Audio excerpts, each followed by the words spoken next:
नमस्कार दोस्तों, मैं नरेंद्र आपका एनके अकेडमी में स्वागत करता हूं। आज अपना रहेगा डीएफसीसीएल का पेपर, जो कि अपन पेपर सेट कर रहे थे। तो पेपर सेट नंबर रहेगा आज 4, यानी 4 नंबर का पेपर सेट रहेगा।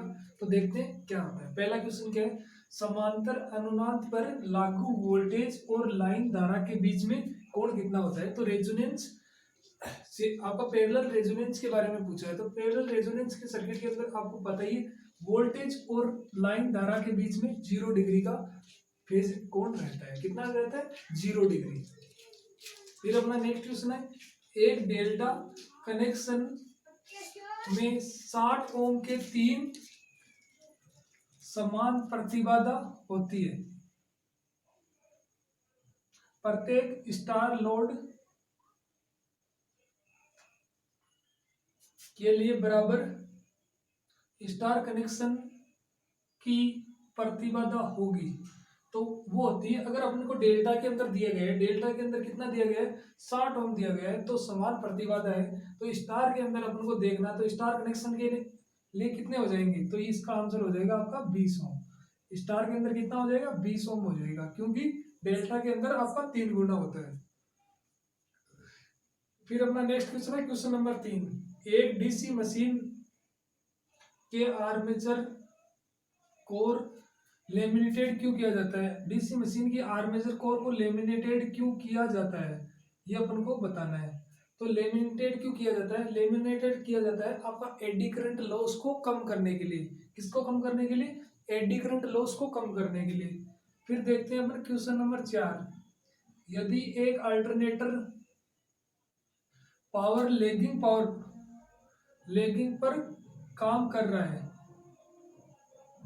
तो इसका वोल्टेज विनियमन यानी वोल्टेज रेगुलेशन हमेशा रहेगा। अपन को वोल्टेज रेगुलेशन पूछा गया, अल्टरनेटर जब लेगिंग पावर फैक्टर पर कार्य कर रहे हो, तो अपन को वोल्टेज नियमन बताना है, वोल्टेज रेगुलेशन बताना है। तो वोल्टेज रेगुलेशन होगा आपका पॉजिटिव यानी धनात्मक। क्या होगा? धनात्मक यानी पॉजिटिव आपका वोल्टेज रेगुलेशन होगा। फिर अपना नेक्स्ट क्वेश्चन है, स्कॉट कनेक्शन के लिए उपयोग किया जाता है। स्कॉट कनेक्शन के लिए उपयोग किया जाता है। स्कॉट कनेक्शन किस लिए यूज करते हैं? वो यूज करते हैं अपन 3 फेज से 2 फेज में रूपांतरण करने के लिए, यानी 3 फेज को 2 फेज के अंदर बदलने के लिए अपन स्कॉट कनेक्शन काम में लेते हैं। फिर नेक्स्ट क्वेश्चन अपना क्वेश्चन नंबर 6, यानी केबल इंसुलेशन टेस्ट में फेज तथा फेज से न्यूट्रल के मध्य प्रतिरोध का मान किससे कम नहीं होना चाहिए। यानी इंसुलेशन प्रतिरोध का मान किससे कम नहीं होना चाहिए? वो नहीं होना चाहिए आपका 1 मेगा ओम से कम नहीं होना चाहिए। इंसुलेशन प्रतिरोध का मान 1 मेगा ओम से कम नहीं होना चाहिए। फिर अपना क्वेश्चन नंबर 7, कौन सा पार्ट या घटना मेगर में नियंत्रक आघूर्ण को नियंत्रण करता है? तो मेगर में कौन सा पार्ट है जो कि नियंत्रण आघूर्ण को नियंत्रण करता है? तो वो करता है आपका कुंडली यानी कोयल। इसका क्या आंसर होगा? कुंडली यानी कोयल। फिर अपना नेक्स्ट क्वेश्चन है क्वेश्चन नंबर 8, 11 केवी केबल के लिए 11 केवी केबल के लिए 11 किलोवोल्ट केबल के लिए ट्रेंच की वांछित गहराई होती है।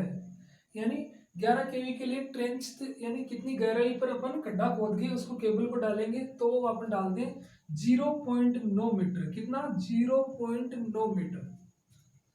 फिर अपना नेक्स्ट क्वेश्चन है क्वेश्चन नंबर 9, शक्ति गुणक सबसे अधिक होगा। शक्ति गुणक सबसे ज्यादा किसका होता है? वो होता है आपका जीएलएस लैंप का। किसका होता है? जीएलएस लैंप का। फिर अपना क्वेश्चन नंबर 10, डेजर प्लेटें ओवरहेड लाइनों पर क्यों प्रदान की जाती है? तो डेजर प्लेटें ओवरहेड लाइनों पर क्यों प्रदान की जाती है? तो ये की जाती है आपकी कार्यशील वोल्टेज को इंगित करें तथा जोखिम जोखिम के लिए सावधानी के लिए ये चीज अपन की इंगित की जाती है। ओवरहेड लाइनों के लिए एक आपकी प्लेट लगी रहती है, वो प्लेट अपन को इंगित करती है कि यहाँ पे जोखिम में खतरा है और कार्यशील वोल्टेज यहाँ पे कितने वोल्टेज है, वो जो कि कितने वोल्टेज है यहाँ पे, जो कि यहाँ पे ये लाइन है जितनी वोल्टेज की। तो ये चीज अपन को डेजर्ट प्लेटें अपन को बताती है। फिर अपना क्वेश्चन नंबर 11, सोलर कुकर में इस्तेमाल होने वाला कुकिंग पेन ऊर्जा को परिवर्तित करता है। तो किसके अंदर परिवर्तित करता है? तो ये सोलर कुकर है, वो कुकिंग पेन लाइट यानी आपका प्रकाश को हीट यानी गर्मी के अंदर हीट ऊर्जा के अंदर आपका परिवर्तित करता है। फिर अपना क्वेश्चन नंबर 12, यानी ब्रिज में कितने डायोड लगे रहते हैं, इसका यही मतलब है ब्रिज में कितने डायोड यूज किया जाता है। तो वो किए जाते हैं आपको 4 डायोड यूज किए जाते हैं ब्रिज के अंदर। आपको पता ही होगा ब्रिज ऐसे बनता है, मैंने वैसे बनवा रखा, एक यहाँ पे डायोड लगता है, एक यहाँ पे, एक यहाँ पे। तो ब्रिज टाइप में आपका 4 डायोड लगते हैं। फिर नेक्स्ट क्वेश्चन अपना क्वेश्चन नंबर 13, अक्स नोर गेट का आउटपुट के लिए कौन सा इनपुट संयोजन सही है। तो अक्स नोर के लिए बताना आउटपुट, तो ये होता है आपका ए बराबर 0 और बी बराबर 0, यानी जब दोनों आपका इनपुट 0, जब दोनों इनपुट 0 तभी आपका आउटपुट 1 होगा। फिर अपना क्वेश्चन नंबर 14 है 1011.011, ये आपका बाइनरी के अंदर दिया गया है। तो बाइनरी नंबर के समकक्ष दशमलव यानी डेसिमल के अंदर चेंज करना है। तो डेसिमल के अंदर बाइनरी टू डेसिमल कन्वर्ट करने का तरीका मैंने डीएफसीसी की प्लेलिस्ट के अंदर आपको बता रखा है, तो इसके थ्रू अपन निकालेंगे। तो इसका आंसर आ जाएगा आपका 11.375, ये आपका 10 का मतलब है डेसिमल। तो ये क्वेश्चन आपको अपने प्लेलिस्ट पे विजिट करके देख सकते हो। तो ये क्वेश्चन नंबर 14 होगा, इसका स्क्रीनशॉट ले लो और इसको नोट कर लो, फिर आगे देखेंगे।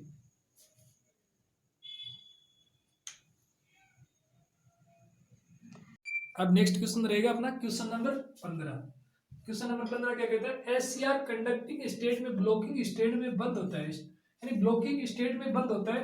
तो किस प्रकार से होता है, क्या होता है इसके अंदर, एनोड करंट के मान को होल्डिंग करंट के मान से कम करने पर ये एससीआर बंद होता है। यानी एससीआर जब कंडक्टिंग में अपने पढ़ा था एससीआर, तो एससीआर कंडक्टिंग मोड पे रहता है, तो उसको बंद करने के लिए क्या करते हैं, एनोड करंट का मान होल्डिंग करंट के मान से कम करते हैं, यानी एनोड करंट को 0 करते हैं, तभी जाके एससीआर बंद होता है। फिर नेक्स्ट क्वेश्चन अपना क्वेश्चन नंबर 16, एससीएस में कितने टर्मिनल होते हैं। तो एससीएस हमने पढ़ा था, इस प्रकार से सिंबल होता है, इसके अंदर 2 गेट होते हैं, एक तो आपका एनोड की साइड, एक होता है आपका कैथोड की साइड। तो 2 गेट होते हैं, तो कितने टर्मिनल हो गए, 4 टर्मिनल होते हैं। कितने टर्मिनल होते हैं, 4 टर्मिनल होते हैं एससीएस के अंदर, आपके 4 टर्मिनल होते हैं। फिर नेक्स्ट क्वेश्चन अपना क्वेश्चन नंबर 17, एससीएस संरचना में गेट टर्मिनल स्थित होता है, यानी कहां पर स्थित होता है। तो ये एक तो होता है आपका एनोड और एक होता है आपका कैथोड के पास में, यानी एनोड और कैथोड टर्मिनल दोनों के पास में स्थित होते हैं। 2 गेट होते हैं, वो एक तो एनोड गेट होता है, एक होता है आपका कैथोड गेट। फिर नेक्स्ट क्वेश्चन आपको question number 18, half wave converter में हमें कितने थायरिस्टर की आवश्यकता होती है। तो हाफ वेव में आपको पता ही है, एक थायरिस्टर की आवश्यकता होती है। फिर हमें लूप बताना है, लूप काउंट करना है। तो लूप इसके अंदर अपन को बताना है कि लूप किसको बोलोगे, जहां से अपन चलते हैं वहीं पे अपन वापस मिल जाते हैं, तो वो होता है आपका लूप, यानी जिस स्थान से अपन चलना स्टार्ट करते हैं उसी स्थान पे वापस आ जाते हैं, उसी को बोलते हैं लूप। तो इसके अंदर लूप कितने हैं, लूप आपका एक लूप है। फिर नेक्स्ट क्वेश्चन अपना क्वेश्चन नंबर 20, ऋणात्मक फीडबैक के साथ में क्लोज लूप ट्रांसफर फंक्शन के अभिलक्षण समीकरण का प्रतिनिधित्व करता है। तो यानी ये ऋणात्मक फीडबैक के बारे में अपना बताना है। ट्रांसफर फंक्शन, ऋणात्मक फीडबैक के लिए ट्रांसफर फंक्शन होता है 1 प्लस GSHS बराबर 0। 1 प्लस, ये प्लस का निशान है, ये मानता है आपका नेगेटिव फीडबैक सिस्टम है। कौन सा सिस्टम है, नेगेटिव फीडबैक के लिए प्लस आएगा और माइनस आएगा आपका पॉजिटिव फीडबैक के लिए यहाँ पे माइनस आएगा। फिर ये बताना दी गई प्रणाली यानी CS/RS बराबर 1/S² - 4, तो ये सिस्टम बताना है, सिस्टम स्टेबल है या अनस्टेबल है। तो सिस्टम आपका मैंने आपको ये बता रखा था, सिस्टम कौन सा है, अनस्टेबल है।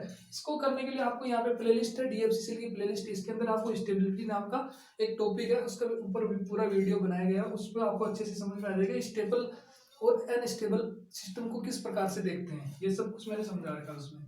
फिर नेक्स्ट क्वेश्चन अपना question number 22, system 5s plus 6 plus के बराबर 0। एस थ्री यानी अनस्टेबल होने के लिए के का मान कितना होना चाहिए, तो ये के का मान कितना होना चाहिए, के का मान होना चाहिए आपका के बराबर -6, यानी ये -6 होगा तभी जाके ये सिस्टम आपका अस्थिर यानी अनस्टेबल होगा। इसका भी मैंने यही स्टेबिलिटी का आपका चैप्टर है, उसके अंदर आपको मैंने पूरा करवा रखा कंट्रोल सिस्टम के अंदर। फिर नेक्स्ट क्वेश्चन अपना क्वेश्चन नंबर 23, यानी cos ओमेगा टी का लाप्लास रूपांतरण क्या होगा, तो cos ओमेगा टी का होता है आपका s upon s square plus omega square. Omega T यानी cos ओमेगा टी का होता है s बटे s square plus omega square. फिर नेक्स्ट क्वेश्चन है अपना क्वेश्चन नंबर 24, जीएस बराबर 10 बटे s कोष्टक 2s square plus s plus 2 दी गई प्रणाली में एस प्लेन बताना है। एस प्लेन में आरएचएस में पोलों की संख्या कितनी होगी, तो आरएचएस में पोलों की संख्या कितनी होगी वो अपन को काउंट करना है। तो पोलों की संख्या कितनी है, कितने एस है, 2 एस है, तो कितने होंगे पोल हो जाएंगे आपके 2। फिर आपका even signal and symmetrical signal है, ये आपका ये जो दिया गया है सिस्टम है जो डायग्राम के अंदर दिखाया गया है, ये आपका इवन और सिमेट्रिकल सिग्नल दिखाया गया है।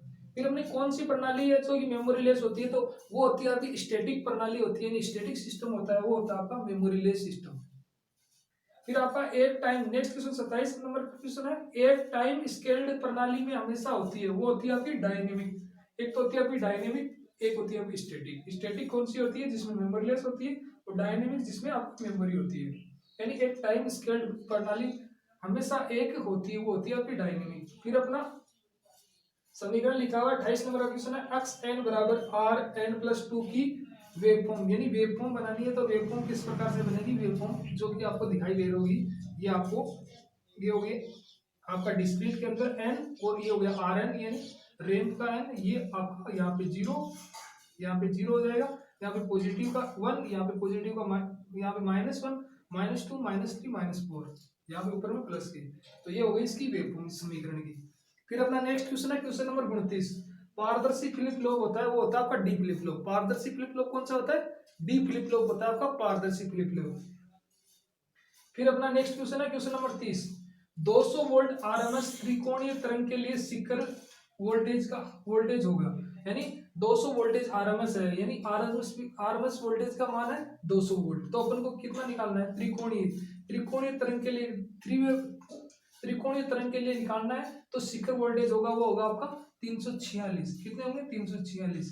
इसको किस प्रकार से निकालेंगे, इसको 200 इसको √3 से मल्टीप्लाई करेंगे तो ये आ जाएगा आपका 346 वोल्ट।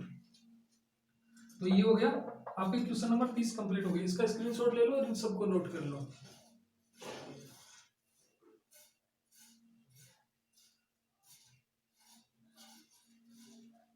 तो थैंक यू दोस्तों, अगर वीडियो अच्छा लगे तो लाइक एंड शेयर जरूर करें।